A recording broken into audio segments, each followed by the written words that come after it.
Okay, so this story is called A Little Servant Girl and the Proud General. So there was a man named Naaman, and he was a very important man in a very important army in a very important country. You see, Naaman was very, very, very important.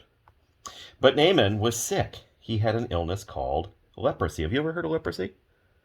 I have. You have? From Okay. the last time we did it. Oh, from the last time we talked about a story? Yeah. Yeah. Which was, this leprosy was a terrible thing. It was nasty. And it stops you from feeling anything. And bits of you just fall off without you even noticing. Like bashed fingers or squished toes. Could you imagine if you squished your toe and it just fell off? That'd be disgusting. Would that be gross?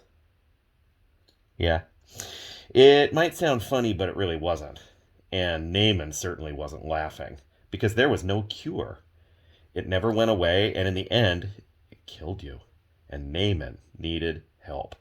Do you think an important person could get help? Yeah, he probably. Because I heard the story. Oh, you heard this story. Now, there was a little slave girl who worked for Naaman, and she knew someone who could help him. But there was a problem. Naaman was her enemy. Should she help him out? She should help his enemy? Her enemy? Yeah. Yeah? Not long before, Naaman had led an army raid on her home in Israel, and he had killed her whole family and carried her off to Syria and made her into a slave. And every night she cried herself to sleep. She had lost everything. Why would she, of all people, want to help Naaman? Didn't she hate him and want to hurt him back? Didn't she want to make him pay for the wrong he'd done? Well, that's what you might expect. But instead of hating him, she did something really kind and loving. Instead of hurting him back, she forgave him. Do you remember what the word forgive means? You forget it.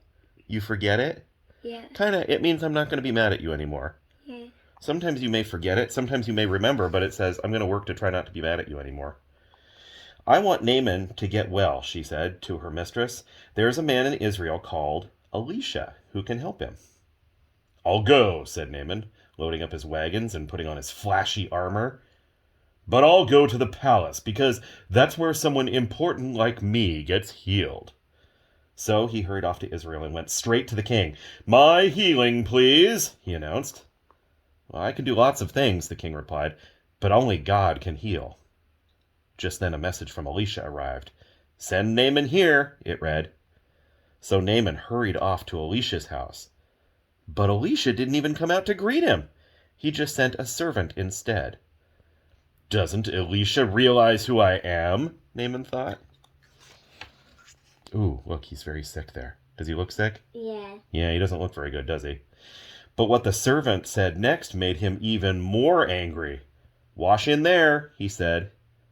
Just wash? Naaman laughed. In that slimy, stinky river? He looked around to see if this was some kind of a joke. But it wasn't. Any person can wash in a river, he thought. I am Naaman. I am important. I should do something important, so God will heal me. And he rode off in anger and rage. Of course, you and I know that's not how God does things. All Naaman needed was, well, nothing. It was the one thing Naaman didn't have. God knew that Naaman was even sicker on the inside than he was on the outside. Naaman was proud. He thought he didn't need God. His heart didn't work properly. It couldn't feel anything. You see, Naaman had leprosy of his heart. God was not only going to heal Naaman's skin, he was going to heal his pride. Naaman finally agreed to wash in the river, and instantly his skin became smooth like a baby. Naaman wanted to pay Elisha. God healed you. You can't pay, Elisha said. It's free. And so it was that a very sick man was healed, all because of a little servant girl who forgave him. God knew sin was like leprosy. It stopped his children's hearts from working properly, and in the end it would kill them. But years later, God was going to send another servant to forgive as she did, to forgive all of God's children and heal the terrible sickness in their hearts. Their hearts were broken, but God can mend broken things.